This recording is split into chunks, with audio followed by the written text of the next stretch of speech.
Welcome back to Studio One.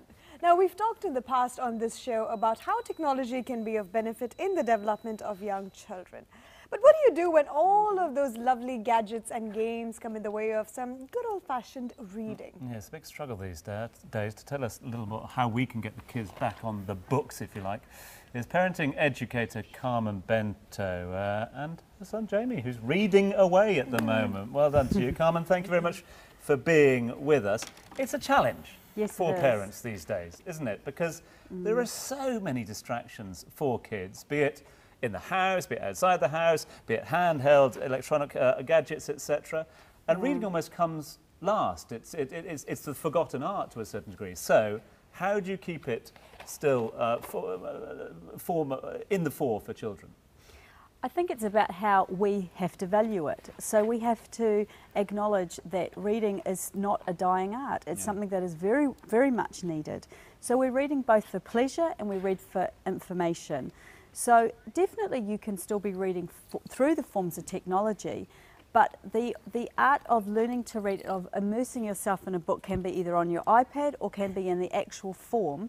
I think that we need to acknowledge that our kids are part of the technical digital generation, but at the same time we could give them the love that we had for books that came in the paper form as well. It's obviously working. Jamie's finished that book, so we'll get him another one. Yeah, Jamie, there's another book for you over there.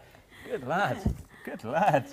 Now, of course, in the past, reading was a habit that came almost naturally to the kids back in the days. But as I mentioned earlier, these days with the technology and gadgets and games, there's way too much distraction. Do you think that's one of the main reasons as to why children don't read as much now? Yes, I think in a way, children need things instantly, and technology has given them information instantly. You have to work a little bit harder at a book to turn the pages, but certainly I find with Jamie it's really lovely to snuggle up with a book just before going to bed. It's important to make that part of your daily routine, and we've been reading with Jamie since he was very young. And what we've got here are some of his favourite books, and so it has been possible to give him both the love of technology and the love of reading, and we've experienced that firsthand, and I do believe that's really important for children. He certainly knows how to read, and he certainly knows how to work the cameras as well, don't you, hey Jamie? Good lad. Listen, reading can be quite, you know, if it's part of schoolwork, it can be quite dreary, it can be a bit of a chore, it's part of your homework as well. So how do you keep it fun? I think we have to connect with, as parents, which part of it did we enjoy? I mean, I loved my mother sharing with me her favourite childhood books. Certainly when we looked at Jamie, we knew that he liked things about dragons. So we found him books about dragons. We found him books about other children his age that he could relate to. I think this is a pirate book, right, Jamie? Pirates, yeah. And so we're looking at what was he interested in, and then we're trying to find books that matched his interests and his ability, and that keeps the enjoyment going. Like you mentioned earlier that when you read to him every night, that sort of develops his interest towards reading. Besides that, how important is it for parents to model read? Basically, how important is it for parents themselves to read so as to set an example for their kids? Yeah, I mean, that's a really important point, because children will actually, children who come from a home where parents are reading would become readers. It would almost be impossible for them not to become readers. What we know is that an ability to read is a very high indicator of success at school. So consequently, if you cannot read, you would really struggle at school. It is really important for us to have books in the home, to have newspapers in the home, to be reading with children. You know, it's really showing your children that you have a pleasure and a love for something. I find it's really sad when I see the way that reading is almost forced upon children. It's set as an assignment rather than being given that love for it. And so I think in a way we need to give children back the power to choose what it is they want to read and to make it part of our daily habit, part of our daily routine.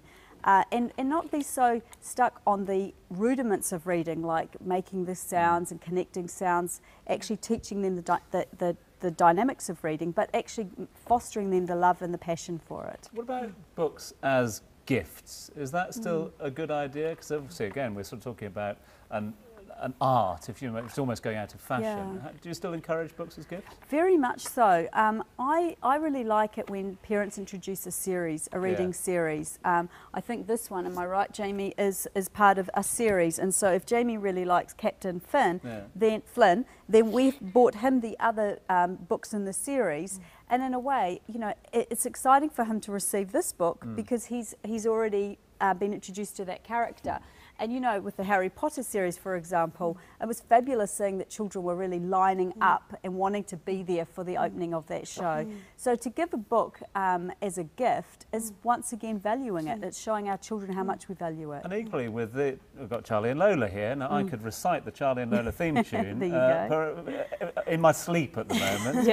But obviously it blares out on the TV a lot during the day. So relating it to TV, relating it to movies as well, important? Yeah, so there's your link with the technology coming into the books. So children will relate to Charlie and Lola on screen, and so yes, definitely it would be a familiar character, so you're bringing that familiarity through to them. And it's a particularly gorgeous series, isn't it? Charlie! There you go. Go on, you get stuck into that one. Well done, fella. All right, Carmen, it was an absolute pleasure. Thank you so much for coming on the show. For more information. And Jamie, of course. Did you finish reading those 3 books? Yeah? Yeah, good. All right. For more information, do log on to our Facebook page. That's facebook.com/Studio One Live. And kids, start reading. Yes, I'm on my way home, children. So you have to be 3 chapters in, all right?